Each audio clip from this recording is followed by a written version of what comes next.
আজ বানাবো মশলা ম্যাগি। এর জন্য 6টা ডিম একটা বোলের মধ্যে নুন দিয়ে ফেটিয়ে রেখেছিলাম। কড়াই সাদা তেল গরম করে ডিমের ভুজি বানিয়ে রাখলাম। এবার কড়াইয়ে আরেকটু সাদা তেল গরম করে 4টে মিডিয়াম সাইজের পেঁয়াজ ঝিরিঝিরি করে কেটে রেখেছিলাম, সেটাও এই তেলে দিয়ে দিলাম। আর ওপর থেকে একটু নুন ছড়িয়ে দিলাম। পেঁয়াজটা একটু হালকা বাদামি করে ভাজা হলে লম্বা লম্বা করে গাজর আর বিনস কেটে রেখেছিলাম, সেটাও আমি ওর মধ্যে অ্যাড করে দিলাম।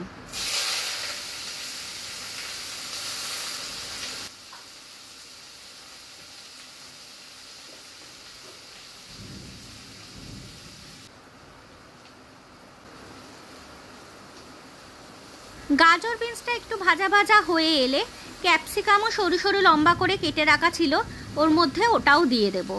এখানে আমি 6টা ম্যাগির প্যাকেট ইউজ করেছি।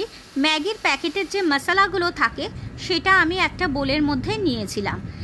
আর এদিকে আরেকটা বোলের মধ্যে জল দিয়ে tomato sauce, chilli sauce, green chilli sauce, red chilli sauce, সমস্ত সসের একটু জল দিয়ে মিশ্রণ করে রেখেছিলাম।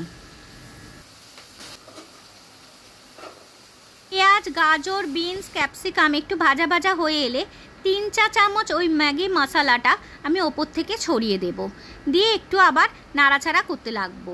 আর এদিকে সসের মিশ্রণটাও আমি ওর মধ্যে দিয়ে দেব।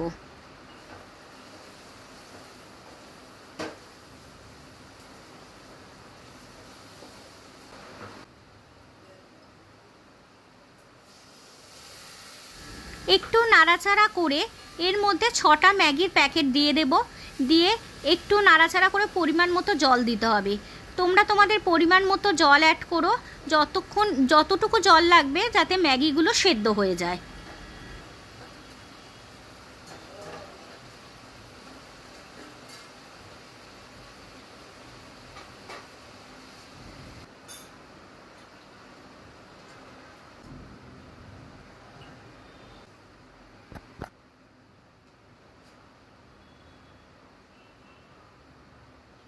এবার ওগুলোকে নাড়াচাড়া করে ডিমের ভুজিটাও ওপর থেকে দিয়ে দেব, দিয়ে আবারও একটু নাড়াচাড়া করতে লাগবে।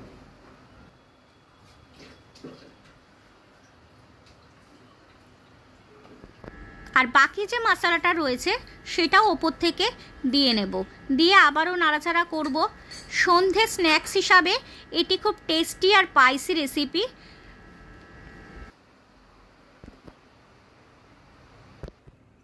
এবার একটা প্লেটের মধ্যে সার্ভ করে নেব। আমি ওপর থেকে একটু চিজ গ্রেট করে নিয়েছিলাম। যদি আমার রেসিপিটা তোমাদের ভালো লেগে থাকে তাহলে প্লিজ একটা লাইক, কমেন্ট, শেয়ার আর সাবস্ক্রাইব করে দিও।